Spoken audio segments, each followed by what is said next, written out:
अस्सलाम वालेकुम, welcome back to my YouTube channel. आज हम केमिस्ट्री का SSC part 2 model paper solve करेंगे। लास्ट वीडियो में हमने सेक्शन बी सॉल्व किया था। You can see the video, I will link down below. और आज हम सेक्शन सी सॉल्व करेंगे। सेक्शन सी में डिस्क्रिप्टिव क्वेश्चंस पूछे जाते हैं। यहाँ पे हमारे पास टोटल 6 क्वेश्चंस हैं, यानी कि 1 2 3 4 5 6 क्वेश्चंस हैं और हमें कितने अटैम्प्ट करने हैं? 4। तो it means out of 6 we have to solve 4 questions. ठीक है, और हर क्वेश्चंस के कितने मार्क्स हैं? 6 मार्क्स, यानी कि प्रॉपर डिस्क्रिप्टिव क्वेश्चन है और हमें बहुत ध्यान से सारे क्वेश्चंस को उनके नंबर्स के हिसाब से सॉल्व करना है। तो चलो सीखते हैं। फर्स्ट क्वेश्चन है हमारे पास, what are lipids, differentiate between fats and oils. ये क्वेश्चन आपकी बुक में पेज नंबर 63 पे गिवन है, आप वहाँ देख सकते हैं। Lipids, a group of naturally occurring heterogeneous organic compounds which include fats, oils, waxes and are insoluble in water. Lipids are the building blocks of the cells. Lipids को हम किस तरह से डिफाइन करते हैं? लिपिड्स जैसे फॉर एग्जांपल ऑयल्स होते हैं, ठीक है। ऑयल और वाटर के अगर मिक्सचर बनाया जाए तो ऑयल जो है वो वाटर में इनसॉल्युबल है। एग्जैक्टली लिपिड्स जो हैं वो इसी फैमिली से बिलोंग करते हैं। एक हेट्रोजीनियस कंपाउंड होते हैं, यानी कि इनमें डबल और सिंगल बॉन्ड्स होते हैं, जिनमें फैट्स, ऑयल, वैक्सेस शामिल होते हैं, ये पानी में सॉल्युबल नहीं होते। और ये बेसिकली जो बिल्डिंग ब्लॉक्स हैं, हमारी सेल के बिल्डिंग ब्लॉक्स, वो क्या है? लिपिड्स। अब हमें नेक्स्ट से सॉल्व करना है differentiate between fats and oils. अब सबसे पहले देखेंगे इसकी स्टेट क्या है। These are solids at ordinary temperature. Fats जो है वो सॉलिड ही होते हैं और ये क्या होते हैं? लिक्विड। अच्छा, सेकंड क्या है? सोर्स। अगर आप हेडिंग डाल के इस तरह से लिखेंगे तो पेपर चेकर के लिए भी आसानी हो जाती है कि इस बच्चे को सारी प्रॉपर पता है चीज़ें कि किस तरह से लिखा हुआ है, क्या लिखा हुआ है, और वो बहुत आसानी से पेपर चेक कर लेता है और इस तरह से प्रेजेंटेशन भी अच्छी होती है। They are obtain mainly from animals. Fats जो हैं वो अमूमन एनिमल से हासिल किए जाते हैं, जबकि ऑयल जो हैं वो प्लांट्स के हासिल किए जाते हैं। They have high melting points. किसके? अपना फैट्स के हाई मेल्टिंग पॉइंट्स होते हैं और ऑयल्स के लो मेल्टिंग पॉइंट्स होते हैं। ठीक है। कोलेस्ट्रॉल लेवल क्या होता है? कोलेस्ट्रॉल लेवल जो फैट्स का है वो ज़्यादा करता है आपकी बॉडी में, जबकि ऑयल्स जो हैं वो कोलेस्ट्रॉल लेवल को मेंटेन रखते हैं। आपने एड्स में देखा होगा ओमेगा 3 फैटी एसिड्स और जितने भी इस तरह के जो इंग्रेडिएंट्स होते हैं वो प्रमोट किए जाते हैं। क्यों? क्योंकि these are good for your health. Next question देखते हैं। Describe the process of saponification with the help of a flow sheet diagram. ये क्वेश्चन आपकी बुक के पेज नंबर 123 पे गिवन है, you can see over there. Saponification, a reaction of triglycerides with sodium और potassium hydroxide to produce glycerol and soap. एक ऐसा reaction जिसमें हम सोप बनाते हैं, किसके साथ? ट्राइग्लिसराइड्स यानी कि कुछ फैट्स के साथ, अलॉन्ग विद सोडियम और potassium hydroxide, that is NaOH and KOH। ठीक है। क्या प्रोड्यूस होता है हमारे पास? ग्लिसरॉल और सोप, जो कि हमारा मेन इंग्रेडिएंट है। अच्छा, मटेरियल क्या क्या रिक्वायर्ड है हमें इसके लिए? Following are the required raw materials needed for saponification. Animal fat जो कि ऑब्टेन होता है काउज से, डिफरेंट टाइप के जो ऐसे एनिमल्स जिनकी जो फैट है वो हलाल भी है। ठीक है। तो स्पेशली इन पाकिस्तान या Muslim countries, cows and lards that are make for use for soap making. Plant oil, it is moisturising. Plant oil के यूज़ करते हैं बेसिकली, इट्स मॉइस्चराइजिंग। उसका पर्पज़ ये होता है कि थोड़ा सा लादर भी अच्छा बनाता है। नेक्स्ट हमारे पास कास्टिक सोडा होता है, एन एसेंशियल इंग्रेडिएंट। इसके बगैर जो सपोनिफिकेशन का प्रोसेस नहीं हो सकता। ठीक है। पोटेशियम हाइड्रोक्साइड भी कभी कभी कास्टिक सोडा के साथ यूज़ किया जाता है। Caustic soda is basically NaOH, that is sodium hydro oxide. ठीक है। एंड पोटेशियम हाइड्रोक्साइड जैसे कि मैंने बताया इस KOH।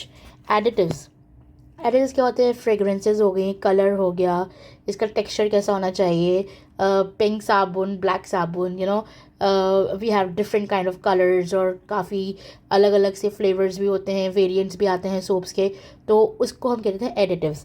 तीसरा क्या है, the main thing that is abrasives. Abrasives का मेन पार्ट क्या होता है कि आपकी जो स्किन है उसमें से डर्ट और जितना भी गंक है उसको रिमूव किया जाए, तो इसके लिए हम यूज़ करते हैं अमूमन टैल्क या सिलिका या क्वार्ट्ज। आगे देखते हैं flow sheet diagram of soap preparation. सबसे पहले हमारे पास क्या है, हमारे पास जो ऑयल्स और फैट्स है जो कि हमने ऑब्टेन किया है इधर प्लांट और एनिमल से, उसकी हम ब्लीचिंग करते हैं, ठीक है, उसके जो कलर है वो रिमूव करते हैं, देन उसकी प्रॉपर रिफाइनिंग की जाती है, देन डीओडोराइजेशन। द टर्म डीओडोराइजेशन मीन्स कि यहाँ इसकी स्मेल को रिमूव किया जाता है, ठीक है। नेक्स्ट ये सारा जो अब हमारा ऑयल और फैट है ये जाते हैं नेक्स्ट प्रोसेस में, that is saponification process, that is the main process. इसमें हम क्या ऐड करते हैं, NaOH, that is sodium hydro oxide, ठीक है। अब यहाँ से क्या प्रोड्यूस होगा, हमारे पास सोप हो गया, ग्लिसरीन हो गया, सोडियम हाइड्रोक्साइड को जो रिमेनिंग था वो भी, वाटर और ऑयल मिक्सचर, ठीक है। नेक्स्ट क्या है हमारे पास, सेपरेशन प्रोसेस। अब हमें सोप को इन सब चीज़ों से अलग करना है, तो हम यहाँ क्या ऐड करेंगे, NaCl, that is brine. Brine basically add किया जाता है कि ग्लिसरीन, NaOH, H2O और ऑयल वगैरह सबसे रिमूव कर दिया जाए इसको, ठीक है, इसलिए हम ब्राइन ऐड करते हैं, ठीक है। ब्राइन बेसिकली क्यों ऐड किया जाता है, ब्राइन इसलिए ऐड किया जाता है कि जितना भी हमारा सोप है वो ऊपर फ्लोट करने लगे, जो एक समझे कर्ड की फॉर्म में, दही की फॉर्म में जो है वो ऊपर आ जाता है, and then everything left behind. अब क्या होती है, उस सोप जो ऑब्टेन हुआ है इसकी प्योरीफिकेशन होती है, उसके लिए हम यूज़ करते हैं सिट्रिक एसिड। सिट्रिक एसिड क्यों इस्तेमाल करते हैं, सिट्रिक एसिड के बगैर प्यूरिफिकेशन नहीं हो सकती। सिट्रिक एसिड के काफ़ी सारे यूजेस हैं, ये एक एंटीऑक्सीडेंट भी है, डिसइंफेक्टेंट भी है, तो इसलिए जो है यहाँ पे सिट्रिक एसिड का इस्तेमाल किया जाता है, ठीक है। लास्ट जो है फिनिशिंग है, फिनिशिंग में हमारे फ्रेगरेंसेज हो गए, कंजर्वेटिव एजेंट्स हो गए, कलरिंग एजेंट्स हो गए, प्रेजर्वेटिव्स क्यों इस्तेमाल करते हैं, ताकि हमारी जो चीज़ है वो लंबे अरसे के लिए चले। दैट्स फ्रेगरेंसेज हम यूज़ करते हैं ताकि उसमें अच्छी खुशबू है, ताकि जो कस्टमर्स है वो अट्रैक्ट हो।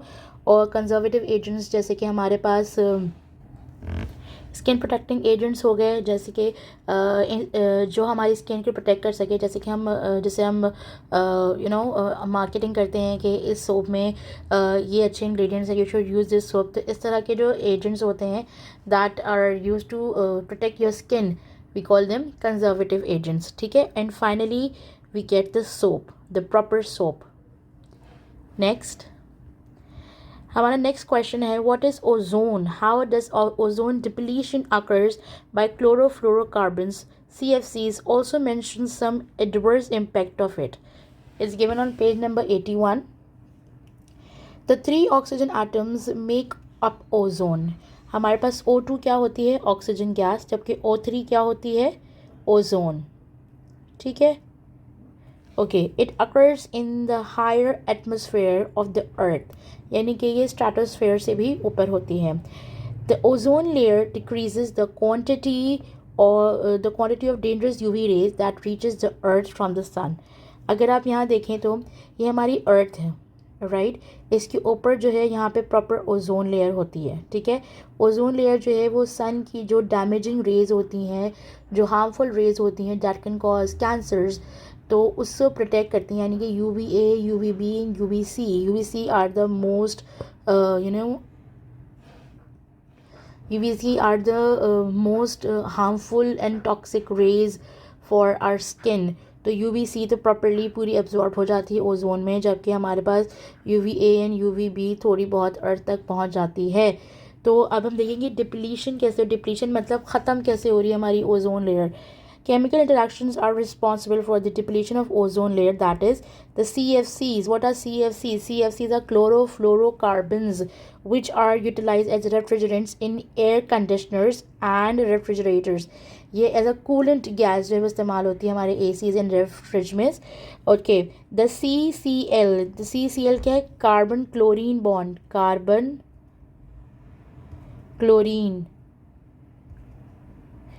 क्लोरीन बॉन्ड इन CFCl3, क्या बोलेंगे, ट्राइक्लोरोफ्लोरोमीथेन, ठीक है, is broken by UV light resulting in chlorine free radicals, chlorine के फ्री रेडिकल्स बन जाते हैं, ठीक है। Cl3 जब टकराता है यूवी रे से तो उससे क्या होता है, क्लोरीन के फ्री रेडिकल्स बन जाते हैं which have high level of reactivity and they react with ozone to produce O2 in a following way. क्या है हमारे पास, O3 है, हमारे पास क्लोरीन का फ्री रेडिकल मौजूद है, ठीक है, इसने प्रोड्यूस किया ऑक्सीजन और ऐड कर लिया अपने आप को क्लोरीन के साथ, तो OCl का फ्री रेडिकल बन गया। अब ये OCl का फ्री रेडिकल ने अगेन प्रोड्यूस किया ऑक्सीजन का फ्री रेडिकल और क्लोरीन का फ्री रेडिकल जो टूट गया।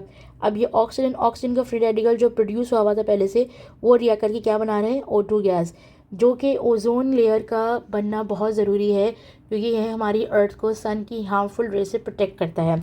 अ single chlorine free radical has a potential to damage million of ozone molecules. एक क्लोरीन हमारा रेडिकल जो है वो काफ़ी ज़्यादा ओजोन के मॉलिक्यूल्स को डिस्ट्रॉय कर सकता है। Okay, affect of ozone depletion, इसका अफेक्ट पूछा गया था क्वेश्चन में, तो we are defining it. Ozone layer allows the UV light to reach the earth which may cause skin cancer. ठीक है, ये जी, तो अगर जो है अगर ओजोन की जो डिप्लीशन हो जाएगी तो क्या होगा, जो जो टॉक्सिक स्किन कैंसर प्रोड्यूसिंग जो यूवी रेज हैं that is coming from the sun, तो वो आके हमारी स्किन को बर्बाद कर सकती हैं। It may cause skin cancer frequently. As the ozone layer gets thinner, infectious disease like malaria become more prevalent, यानी कि इससे जो है वो ज़्यादा मलेरिया के चांसेस हो सकते हैं। It can disturb the food chain by altering plant life cycle. अब जब हद से ज़्यादा यूवी रेज अर्थ पे आएंगी तो जाहिर है उससे प्लांट अफेक्ट होंगे, might be of the scorching beam, और इस तरह की जो यूवी रेज हैं इट में कॉज प्लांट्स ख़त्म हो जाएंगे, तो जो उससे कनेक्टेड एनिमल्स हैं that is proper food chain वो ख़त्म हो जाएगी और इवेंचुअली पे ह्यूमन पॉपुलेशन पे काफ़ी असर आएगा। It has the ability to alter wind pattern resulting in the global climate shift. तो यूवी रे से ये प्रॉब्लम भी हो सकती है कि हमारे पास जो विंड पैटर्न्स हैं यानी कि तूफ़ान वगैरह उसको भी कॉज कर सकता है, तो वो भी जो है वो काफ़ी ख़तरनाक होता है। Okay, next question, describe gas chromatography with diagram, also right 2 uses of gas chromatography. Okay, gas chromatography है क्या? Gas chromatography is an analytical technique used for separation of volatile compounds. कुछ ऐसे कंपाउंड्स जो उड़ सकें, वोलाटाइल ऐसे compounds होते हैं जो उड़ सकें, यहाँ मैं लिख देती हूँ, ऐसे कंपाउंड्स जो उड़ सकें, वोलाटाइल कंपाउंड्स, ठीक है। जैसे हम परफ्यूम का स्प्रे करते हैं, थोड़ी देर बाद जो है उसकी खुशबू ख़त्म हो जाती है, यानी कि जो परफ्यूम्स होते हैं they are volatile in nature, ठीक है, उड़ जाते हैं। अच्छा, ये क्या होते हैं, उनकी सेपरेशन कैसे करें? एक गैस है, अगर फॉर एग्जांपल मेरे पास एक कार्बन डाइऑक्साइड गैस है, मैं इसकी सेपरेशन किस तरह से करूँगी? मैं सेपरेशन ऐसे कर सकती हूँ कि मैं इसको गैस क्रोमेटोग्राफी में जो है वो सेपरेट कर सकती हूँ। जब इसका बॉइलिंग पॉइंट आएगा तो ये अलग हो जाएगा, जब इसका बॉइलिंग पॉइंट आएगा तो ये अलग हो जाएगा, ठीक है। अच्छा, it is use for the separation of gases and volatile liquids in gaseous state.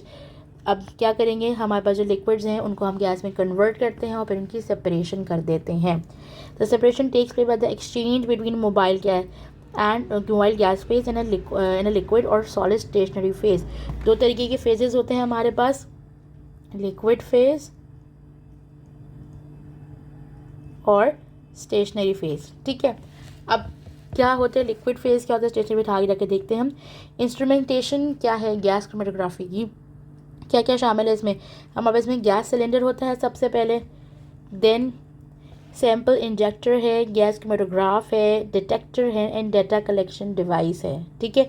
अब हम देखते हैं इसकी असेंबली यहाँ पे गिवन है, अब देखते हैं इसकी असेंबली में क्या है।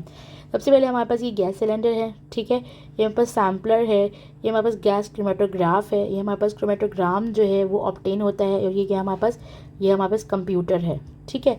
ओके, व्हेन द गैस, ठीक है, मोबाइल फेज, मोबाइल वो चीज़ जो चल रही हो, स्टेशनरी वो चीज़ जो रुकी हुई हो, ठीक है। Passage up to sample injector, यहाँ से अगर हम गैस जा रही है हमारे सैंपल इंजेक्टर में, ठीक है, ये produce to the column gas chromatograph, ये यहाँ पे आई, ठीक है, ये हमारे पास गैस, यहाँ पे हमारे फॉर एग्जाम्पल अगर लिक्विड था तो यहाँ पे आहिस्ता आहिस्ता गैस में कन्वर्ट होके ये यहाँ पे आके इसमें हमारे गैस क्रोमेटोग्राफ में, ठीक है, जहाँ मौजूद है हमारा क्या, स्टेशनरी फेज, ठीक है, acting as a stationary phase when the compound reach the detector. अब ये जैसे ही यहाँ से गैस है ना, तो यहाँ से मूव करेगी, डिटेक्टर के पास पहुँचेगा तो फ़ौरन से वो उसको इल्यूशन को डिटेक्ट कर लेगा और कंप्यूटर को सिग्नल भेजेगा कि ये इस पर्टिकुलर गैस के मॉलिक्यूल्स हैं, इस पर्टिकुलर लिक्विड के पार्टिकल्स हैं। यूज़ ऑफ गैस क्रोमेटोग्राफी, ये किस लिए इस्तेमाल कर सकते हैं हम कार्बोहाइड्रेट्स की आइडेंटिफिकेशन के लिए, उनके एनालिसिस के लिए, plastic materials and dairy products ETC, ठीक है। कोई भी क्वेश्चन हो please comment down below, I will explain इंशाल्लाह in next video. Question number 18, define equilibrium, state law of mass action and derive an expression for the equilibrium constant. Equilibrium, the state in which the rate of forward and reverse reaction is equal, known as equilibrium. For example, if I would say A plus B produces C plus D, ठीक है।